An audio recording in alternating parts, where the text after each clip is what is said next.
Welcome into the Cowboys Report. I am your host, Tom Downey. As you can tell by the headline, quite a bit of news to get into on today's video.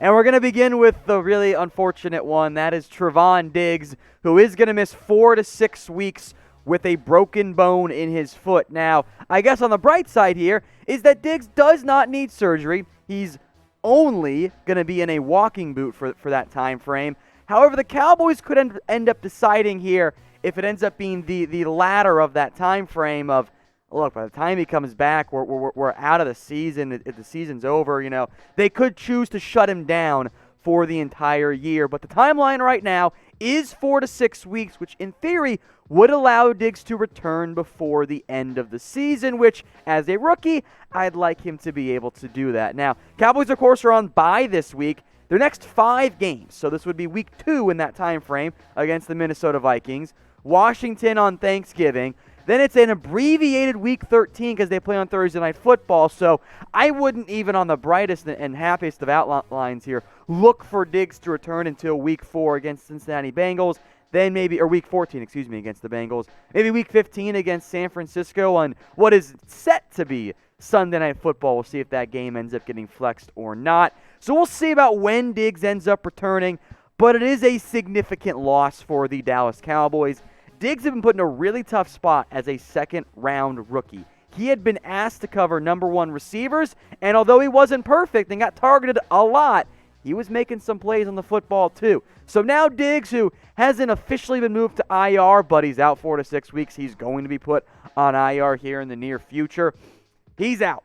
And you see no designation by one Chidobe Awuzie, because although today's show maybe isn't the most positive out there, there is some good news here for the Cowboys. Chido is set to finally and has been activated from injured reserve. He hasn't played since week 2 due to a hamstring injury. And the Cowboys defense has very much missed him. The hope was that he was going to be CB1, Diggs would be CB2, and he wouldn't be forcing Trevon Diggs, your rookie, to be covering the number 1 receiver every single game.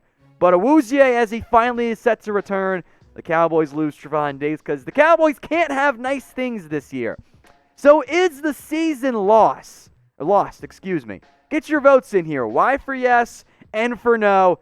Cowboys are bad at football. I know they competed against the Steelers, and I know you're entering the bye, and we can talk ourselves into the defense plays great every single week. They can win games. You're not making the playoffs. The reality is it is time to embrace the tank.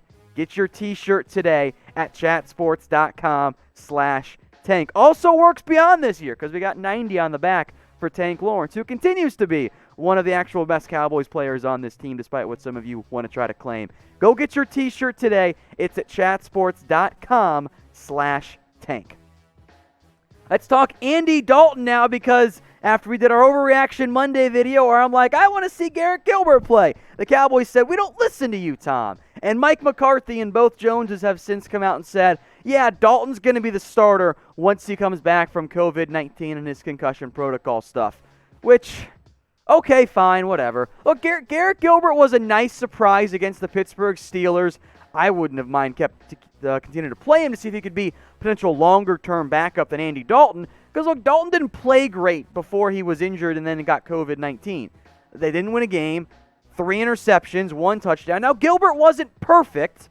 I kind of want to emphasize this, that yes, Gilbert was better than Ben DiNucci, but it's not as if Garrett Gilbert was the obvious, oh my goodness, this is the quarterback we've been searching for, the future, whatever. Like, he was fine. I think Andy Dalton can still be fine for you. We'll see how he comes back, having been away from the team for a couple weeks because of the injury and the illness. So, in the end, I'm fine with it. I would actually rather see Garrett Gilbert because I want to see if he can be a future backup. But if you want to go back to Dalton, it's okay, I guess. I think arguably maybe he is the better quarterback, but neither of them have played great this year. None of the quarterbacks have played great outside of Dak Prescott. So, but I want you guys to get your votes in here. I'm going to make this the pinned comment on today's video. Should Andy Dalton still start? Type 1 for yes or type in 0 for no. Let's talk more injuries here. Tyler Biadiasz is going to be out a couple weeks as well. Stephen Jones says he's going to miss at least 2 to 3 weeks with a hamstring injury. Even with the Cowboys on bye, I do think that makes Biadiasz a potential injured reserve candidate. So because time is a flat circle, Joe Looney is back as the starting center for the Dallas Cowboys. Look, he's not as good as Tyler Biadiasz is. I think in reality, we kind of have to accept that as just where we're at for the Cowboys offensive line. But he opened the year as the starter, and then Looney lost the job because of injury. And in the end, I think that was the right decision by the Dallas Cowboys because Tyler Biadiasz has been better than Joe Looney has been so far this season. So it's in terms of replacements, you could do a whole lot worse. I'm glad the Cowboys have Joe Looney, but it's disappointing because much like Trevon Diggs, I wanted the young rookie to get more playing time.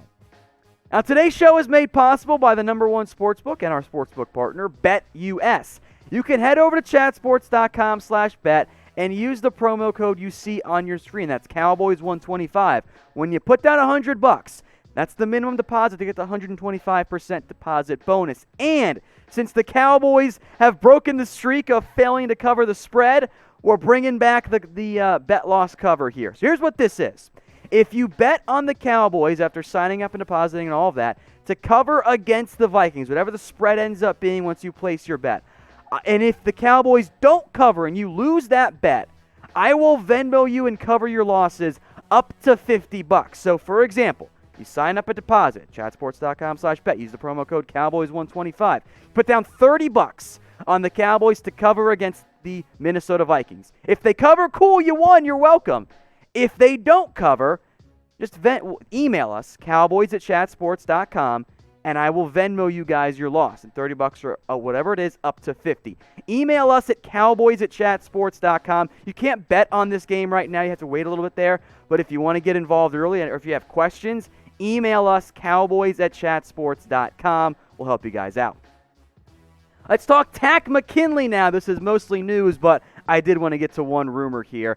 Should and will the Cowboys sign him? Now, he's going to be officially released by the Falcons later today, and then he'll go through waivers on Wednesday.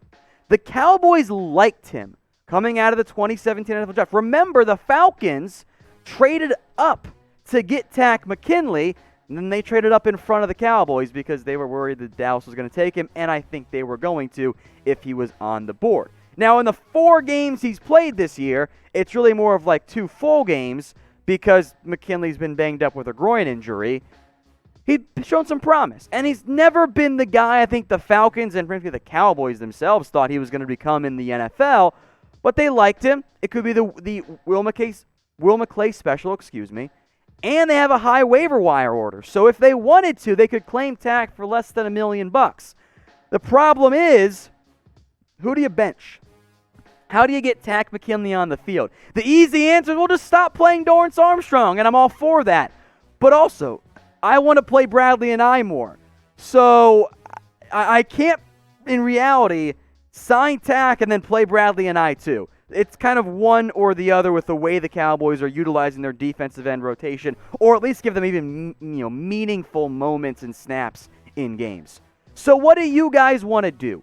Do you want to sign Takk McKinley? Get your votes in here, S for sign or P for pass. Now, while you're getting your votes in here, as a reminder to the, about 50% of you who watch the show and yet aren't subscribed, now's a good time to change that. I know the season is not going well for the Cowboys, and they're on a bye week, but we're not going anywhere. We're going to continue to give you guys daily Dallas Cowboys videos. So if that is something you want, if you want to stay up to date through the season and the offseason as well, hit that big red button and subscribe today.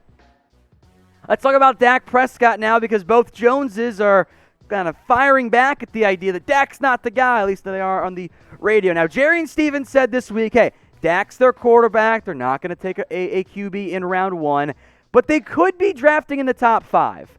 And I have gotten to the point that when I hear Stephen Jones in particular say, Dak's our guy, we're going to get the contract done, kind of goes in one ear and out the other because they've said that for years now, and the contract's still not done. Now, here's what Jerry had to say this morning. You asked me if it's crazy to bring that idea up, meaning drafting a quarterback and replacing Dak, and I'm answering you yes. We're playing games here, guys, but it's not the thing to be talking about at all. You know Dak is our quarterback. Yes, Dak should be the Cowboys quarterback. He's played great in his NFL career. He's been an incredible lucky find by the Dallas Cowboys. They are extremely unlikely to even have had him. They tried to take Paxton Lynch, tried to take Connor Cook, settled for Dak, and ended up finding their franchise guy, but they still haven't paid the guy. And fair or not, they're going to be in quarterback draft range. They're probably not going to have the number 1 overall pick. The Jets continue to see to ensure that they get that spot. But they could be in Justin Fields' range. And there's a very good chance they're in Trey Lance or Zach Wilson range. I don't much care for Mac Jones in round 1, but, whatever. I'll throw him in there too. Could be 4 guys that are worthy of top 10 picks at the quarterback spot. So if you're the Cowboys, you're going to at least do your due diligence. Kind of no reason not to. And I think the result will be, we're going to pay Dak and I hope trade down. But you can at least explore your quarterback options, and you can bet there will be that report of, hey, Cowboys like so-and-so quarterback, because it actually helps the team to leak that out and get some buzz around their potential draft pick. But let me know in the comments who you guys want as the Cowboys quarterback in 2021. Dak, a rookie, a veteran, Andy Dalton, if you're an insane person, let me know what you guys think. Finally, I want to wrap up here with Mike McCarthy, who for about the 5th time has been declared safe by the Cowboys front office. Stephen Jones unequivocally says that Mike McCarthy will be the Cowboys head coach in 2021. As a reminder, what else are they going to say? Oh, yeah, we're 2-7. We suck at football. We're thinking about firing our head coach? No, they're not going to say that. But I am inclined to believe Stephen Jones here for a couple different reasons. The biggest of which is that, look, the Cowboys technically are still in the mix, but they've played better as of late. I know the results haven't been particularly good, but these past 2 games, they showed fight, effort, and heart. And that matters because this team could have rolled over and died and lost the locker room with Mike McCarthy. That has not been the case since they got rid of players like Dontari Poe and Darryl Worley. I think McCarthy gets credit. And do I think the next 5 games are going to suddenly result in a 4-1 run? No, I don't. Maybe you win 1 or 2 games and you actually end up feeling okay about that if you're the coaching staff, because coaches and players don't actually try to tank. But most importantly, the Cowboys have been decimated by injuries. As we mentioned at the beginning of the show, this has kind of been a lost season. So fair or not, I fully believe the Cowboys are going to give Mike McCarthy at least one more year next season, because in theory, the offense gets healthy. If the defense is league average, well, then we're right back where we were at the start of the season, thinking this team can be a legitimate playoff contender.